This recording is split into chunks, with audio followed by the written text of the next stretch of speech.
qui m'as choisi, je t'offre ma vie. Alléluia, gloire à toi Seigneur. Tu m'as choisi Seigneur et j'ai dit oui. Gloire à toi. La grâce de Jésus notre Seigneur, l'amour de Dieu le Père et la communion de l'Esprit Saint soient toujours avec vous. Bien-aimés de Dieu, nous continuons notre Sequela Christi, cette marche de Jésus qui montant à Jérusalem s'arrête de temps en temps. Et ce sont ces étapes que la liturgie nous présente. Et en ce 28e dimanche du temps ordinaire, 13 octobre 2019, les textes que la liturgie nous propose sont d'abord du deuxième livre des Rois au chapitre 5, qui nous parle du général Naaman, le Syrien, qui était lépreux et avait été guéri. La deuxième lecture est de la deuxième de Saint Paul à Timothée au chapitre 2, qui nous rappelle cette mémoire de Jésus, souviens-toi de Jésus. Et l'évangile de Saint Luc, que nous lisons cette année, nous sommes déjà au chapitre 17e, nous parle mêmement de la guérison, cette fois-ci pas d'un seul lépreux, mais de 10 lépreux qui s'approchent de Jésus et tous unanimement disent à Jésus: Maître, prends pitié de nous. Mu par la compassion qui est la sienne, Jésus les guérit, mais leur demande quand même, n'est-ce pas, d'aller se montrer au prêtre. Parce que selon la loi juive, c'est le prêtre au temple qui devait constater la guérison du lépreux pour qu'il soit réintégré dans la société. En route, nous raconte Saint Luc, les 10 se retrouvent purifiés. Un revient sur ses pas pour remercier Jésus. Et c'était un Samaritain, c'est-à-dire ceux qui n'étaient pas reconnus comme ayant la religion pure. C'est lui qui revient sur ses pas pour exprimer sa gratitude après la guérison. Et Jésus est tout étonné. Tous les 10 n'ont-ils pas été purifiés? Les 9 autres, où sont-ils? Il ne s'est pas trouvé parmi eux que cet étranger pour revenir sur ses pas et rendre gloire à Dieu. Jésus dit alors à ce lépreux purifié samaritain: relève-toi, va, ta foi t'a sauvé. Notons rapidement qu'il faut distinguer la guérison et le salut. La guérison concerne un aspect, c'est ici la lèpre, ça peut être un pied malade, ça peut être une main malade, alors que le salut concerne toute la personne.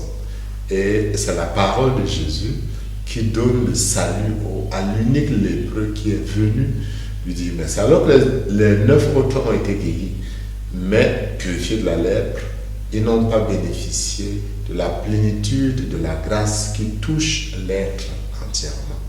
Ce qui est mis en exergue ce dimanche, c'est la puissance guérissante de Dieu. Comme le général Naaman le Syrien est guéri, comme les lépreux sont guéris, ainsi en est-il de tous ceux qui s'approchent du Seigneur et avec qui le Seigneur veut manifester sa miséricorde. Ils reçoivent le don de la guérison. Mais il est important de savoir crier vers le Seigneur sans relâche. Nous pouvons avoir cette attitude en nous approchant de l'Eucharistie. Jésus, Maître, prends pitié de nous, prends pitié de moi, purifie-moi. Ou comme disait l'autre lépreux, si tu veux Seigneur, tu peux me purifier. Mais à côté de la manifestation de la guérison par la puissance de Dieu, il y a un aspect très important, la gratitude. Savoir dire merci. Naaman le Syrien, qui s'était montré un peu orgueilleux, disant que S'il fallait seulement plonger 7 fois dans l'eau, il y avait de meilleurs fleuves chez lui en Syrie. Mais qu'est-ce qu'il dit? Désormais, je le sais, il n'y a pas d'autre Dieu sur toute la terre que celui d'Israël. Je t'en prie, accepte le présent de ton serviteur. Savoir manifester sa gratitude à Dieu. D'abord pour le don de la vie. Notre prière doit d'abord être prière d'expression de cette gratitude, prière d'action de grâce. Le psaume le dit très bien. Chantez au Seigneur un chant nouveau, car il a fait des merveilles. Par son bras très saint et par sa main puissante, il s'est assuré la victoire. Il est important de savoir se rappeler de la fidélité de Dieu. Et Saint Paul nous le rappelle. Souviens-toi de Jésus-Christ, le descendant de David, ressuscité d'entre les morts. Voilà mon évangile. L'évangile de Paul, c'est faire mémoire, se rappeler, revivre, actualiser dans notre vie la puissance de Jésus, mort et ressuscité pour nous. Rappelons-nous tout le temps. L'Eucharistie, la messe à laquelle nous participons, est foncièrement action de grâce.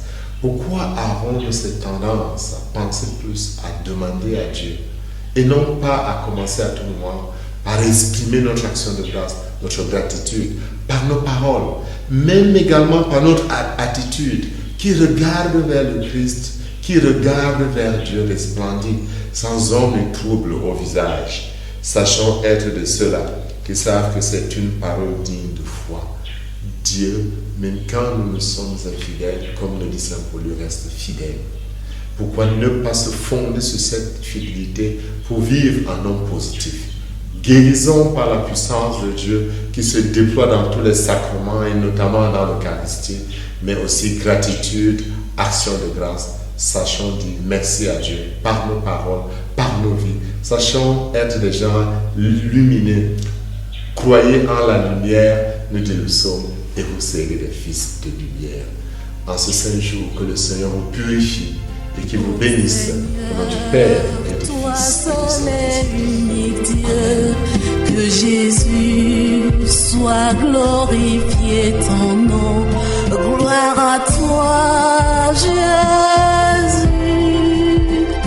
Gloire à toi.